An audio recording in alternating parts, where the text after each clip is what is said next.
Filipe encontrou-se com Natanael e lhe disse: Encontramos aquele de quem Moisés escreveu na lei e também os profetas, Jesus de Nazaré, o filho de José. Natanael disse: De Nazaré pode sair coisa boa? Filipe respondeu: Vem ver. Jesus viu Natanael que vinha para ele e comentou: Aí vem um israelita de verdade, um homem sem falsidade. Natanael perguntou: De onde me conheces? Jesus respondeu: Antes que Filipe te chamasse, enquanto estavas debaixo da figueira, eu te vi. Natanael respondeu: Rabi, tu és o Filho de Deus, tu és o Rei de Israel. Jesus disse: Tu crês porque te disse, eu te vi debaixo da figueira? Coisas maiores que esta verás. E Jesus continuou: em verdade eu vos digo, vereis o céu aberto, e os anjos de Deus subindo e descendo sobre o Filho do Homem. Palavra da salvação. Esse trecho da escritura desse encontro de Jesus com Natanael, com Bartolomeu, ele é bem conhecido e tem alguns detalhes que talvez valha a pena a gente se deter neles. Primeiro é essa menção de Jesus sobre Natanael estar debaixo da figueira.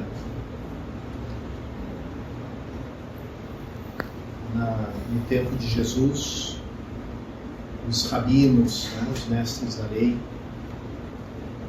convidavam os seus discípulos a lerem, a refletirem sobre a Escritura debaixo de uma figueira,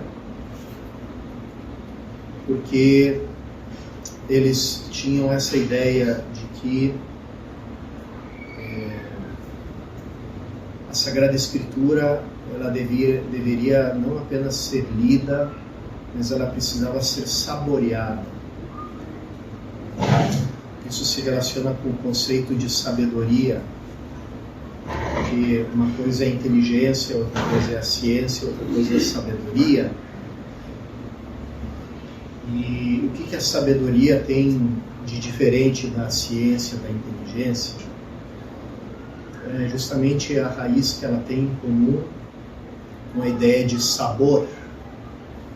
Inclusive, existe no português ou nas outras línguas latinas, e no próprio latim, o verbo saber, que quer dizer ter o gosto de tal coisa. Então, a gente pode dizer comer um bolo e dizer isso aqui sabe a morango. Coisa que é possível dizer na língua portuguesa, ou seja, isso aqui tem sabor de morango. Então, uma das coisas que existem na oração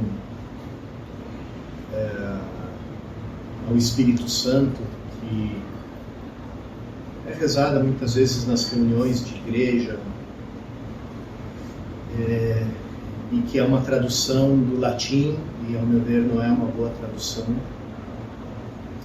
A oração ao Espírito Santo, onde se diz que apreciemos retamente todas as coisas segundo o mesmo Espírito, enquanto que a versão latina diz in eodem spiritu recta sapere, que quer dizer sentir o sabor, o gosto, sentir o deleitar-se, o sabor gostoso daquilo que é reto, daquilo que é bom, daquilo que é de Deus, daquilo que é santo. Porque essa é a diferença entre a velha criatura e a nova. A velha criatura experimenta as coisas de Deus com peso, com pesar. Ai, que difícil esses mandamentos, ai, que difíceis essas proibições que Deus faz, como é duro, como é difícil ser cristão, como é difícil ser fiel a Deus, como, Então, aquele espírito do escravo que sabe que tem um dever junto a Deus, mas que entra numa relação com esse dever, uma relação de escravo, né? De Deus me mandou, se eu não obedecer, serei castigado, então obedeço, mas obedeço com pesar, que eu gostaria de fazer outras coisas na minha vida, mas que Deus não deixa. Então, essa é a maneira como a velha criatura segue a Deus, enquanto que a nova criatura, ela, justamente porque ela é habitada pelo Espírito Santo, que nos faz recta sapere, ou seja, que nos faz sentir o sabor, a gostosura do bem, ela não precisa ser mandada para seguir o plano de Deus, para fazer o bem, para fazer aquilo que é certo, porque ela ama. Como ela ama, ela segue o princípio aquele de Santo Agostinho: ama e faz o que quiseres, porque o Espírito Santo nos faz querer e amar e saborear tudo que é de Deus. Então, já no tempo do Antigo Testamento, o rabino convidava o discípulo a ler ou refletir sobre a Escritura debaixo de uma figueira, para que ele, sentindo o cheiro doce dos figos e lembrando o sabor do figo, tá? Ao mesmo tempo que lê ou que reflete na Escritura, ele sentisse o sabor da palavra de Deus, né? Relacionasse uma coisa com a outra e entendesse que a palavra de Deus não é apenas para ser lida, mas é para ser saboreada. Tá? E sempre que eu leio esse trecho onde Jesus fala para Natanael: eu te vi debaixo da figueira, e por isso eu sei que você é um verdadeiro israelita, me vem à mente esse costume, né? Que, é claro, não é explicitado no texto, mas a gente pode perfeitamente imaginar que possa ter sido assim. Em segundo lugar, existe essa menção de Jesus sobre os anjos subindo e descendo sobre o Filho do Homem.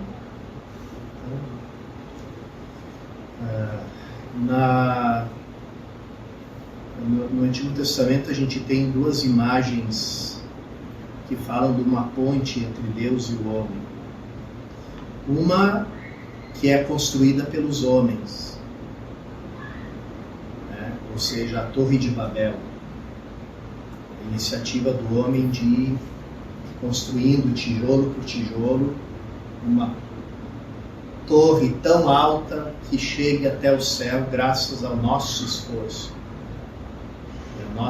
nosso engenho, nossa engenhosidade. Não sei se alguém de vocês é engenheiro civil aí, né? Poderia participar desse sonho de construir uma torre até o céu, né? Um arranha-céu, né? Então, a primeira tentativa foi a Torre de Babel. A gente sabe qual foi o fracasso disso, né? Como fracassou esse intento.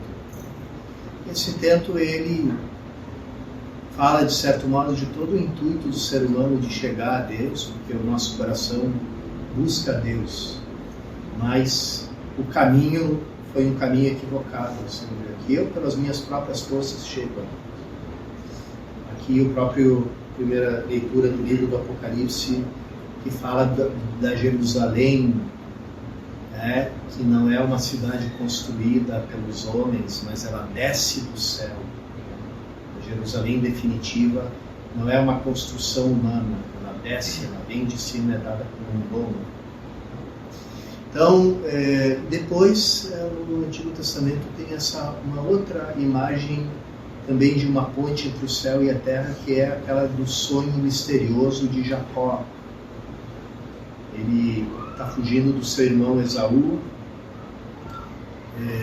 se deita sobre uma pedra de noite e tem um sonho, uma visão, onde ele vê uma escada que vem lá do céu até a terra e vê anjos subindo e descendo por essa escada. E é justamente isso que Jesus anuncia aqui. Essa ponte entre Deus e os homens, que os homens não podem construir, sempre vai fracassar. Mas o coração do homem deseja isso, porque esse desejo vem do próprio Deus que nos criou. De novo, Santo Agostinho, fizeste o Senhor para ti, inquieto está o nosso coração enquanto não repousa em ti. Então, essa ponte que o homem deseja, mas que ele não pode construir, é incapaz. Deus mesmo constrói. E o nome dessa ponte é Jesus Cristo. Por isso ele diz: vereis o céu aberto e os anjos de Deus subindo e descendo sobre o Filho do Homem. E essa é a coisa maior que ele nos convida a enxergar. Então, que essa seja também a nossa certeza do nosso coração. Quer dizer, um coração que busca a Deus como de todos, quer uma ponte até Ele, quer, de certo modo, estabelecer uma conexão com Ele. Essa conexão não pode vir de mim, nem das minhas ideias, nem das minhas filosofias, nem das minhas ideologias, nem das minhas construções. Ela só pode vir dele mesmo. E o anúncio que os cristãos fazem ao mundo é justamente esse. Essa ponte que o homem não pode construir, Deus mesmo fez. O nome dessa ponte é Jesus Cristo. O nome dessa escada é Jesus Cristo. Peçamos ao Senhor nessa Eucaristia a graça de saborear cada vez mais a palavra de Deus, e que justamente se torna alimento para nós, portanto saboreável na Eucaristia, como proclama a Igreja, retomando as palavras sobre o maná, que o maná continha todo o sabor.